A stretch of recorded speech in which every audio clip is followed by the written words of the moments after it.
the flexibility of mind and the liberation of thought.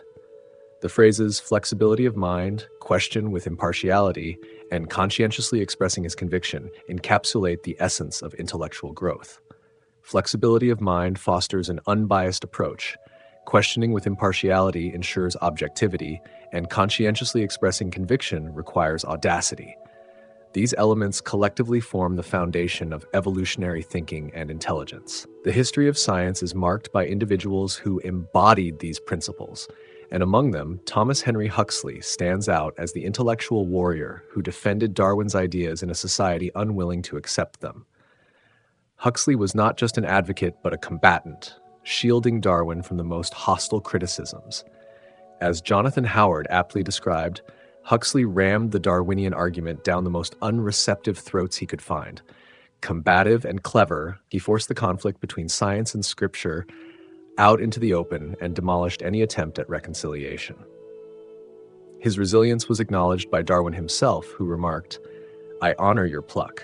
I would as soon have died as tried to answer the bishop in such an assembly." The flexibility of mind that Darwin and Huxley embodied is indispensable for grasping the dynamics of change. Evolutionary thinking is not just about biological change. It is a paradigm of how knowledge itself evolves.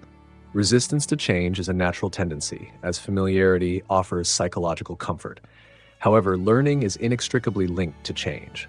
Whether gradual or abrupt, every moment shapes and reshapes our understanding. This is why the very foundation of this book begins with the flexibility of mind. For without it, progress, whether in science or in personal growth, is unattainable.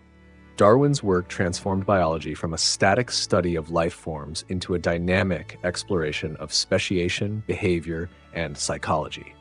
Inspired by his perspective, I believe that biology must be studied holistically, encompassing molecular and genetic processes, individual organisms, social behavior, psychology, culture, and even religion. It took me years to perceive biology as an interconnected field, rather than a collection of isolated disciplines. My early understanding of biology was compartmentalized, until I began studying behavioral biology, psychology, and reflecting on my own existence. Introspection made it evident that I, too, was evolving, not just physically, but intellectually and emotionally. The way I think, perceive, and interact with the world is constantly shifting, shaped by knowledge, experience, and self-awareness. This is a universal trajectory. We accumulate knowledge while our physical capabilities diminish. The challenge is to integrate what we learn with the life we live, recognizing that biology is not just a subject, but the framework of our existence. A critical step in this intellectual evolution is unlearning the misinformation that is ingrained in us from childhood. Many transformed individuals have had to confront and dismantle long-held beliefs.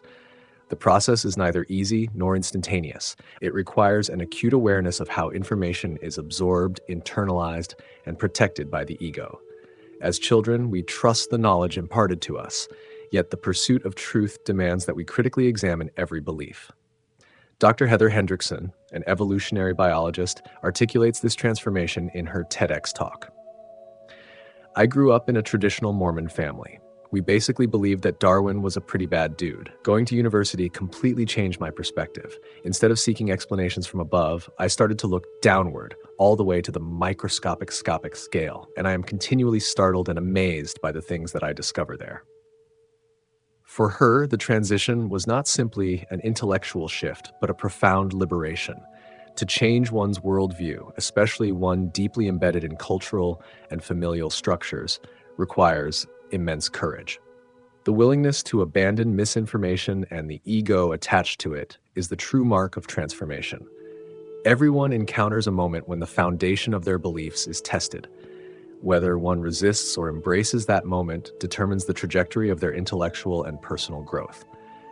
The truth is always there, waiting to be uncovered, but only for those who dare to seek it.